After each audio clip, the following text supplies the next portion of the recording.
2 John 1. The second letter of John. Written in response to similar problems, the second and third letters of John are of the same length. Perhaps determined by the practical consideration of the writing space on one piece of papyrus.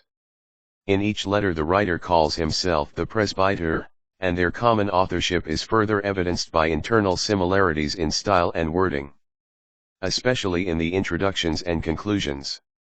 The literary considerations that link 2 John and 3 John also link them with the first letter and the Gospel of John. The concern with truth, Christology, mutual love, the new commandment, Antichrist, and the integrity of witness to the earthly Jesus mark these works as products of the Yuan 9 school. The identity of the presbyter is problematic. The use of the title implies more than age, and refers to his position of leadership in the early church.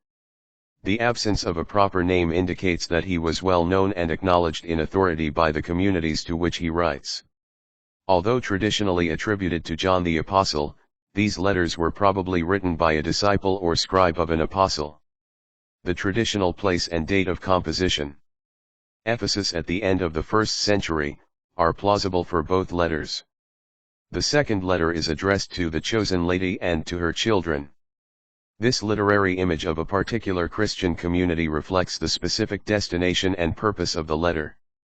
Unlike 1 John, this brief letter is not a theological treatise but a reply to problems within the Church.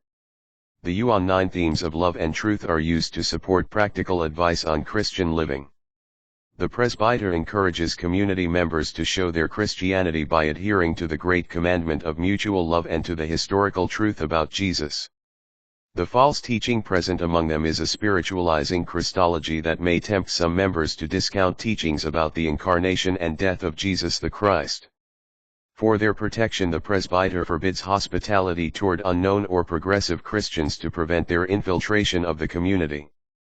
The second letter preserves the Yuan 9 concerns of doctrinal purity and active love in the form of pastoral advice to a threatened community. The presbyter to the chosen lady and to her children whom I love in truth, and not only I but also all who know the truth. Because of the truth that dwells in us and will be with us forever. Grace, mercy, and peace will be with us from God the Father and from Jesus Christ the Father's Son in truth and love. I rejoiced greatly to find some of your children walking in the truth just as we were commanded by the Father. But now, lady, I ask you, not as though I were writing a new commandment but the one we have had from the beginning, let us love one another. For this is love, that we walk according to his commandments. This is the commandment, as you heard from the beginning, in which you should walk.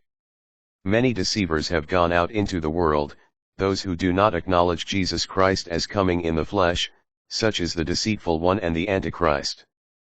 Look to yourselves that you do not lose what we worked for but may receive a full recompense. Anyone who is so progressive as not to remain in the teaching of the Christ does not have God. Whoever remains in the teaching has the Father and the Son. If anyone comes to you and does not bring this doctrine, do not receive him in your house or even greet him. For whoever greets him shares in his evil works. Although I have much to write to you, I do not intend to use paper and ink.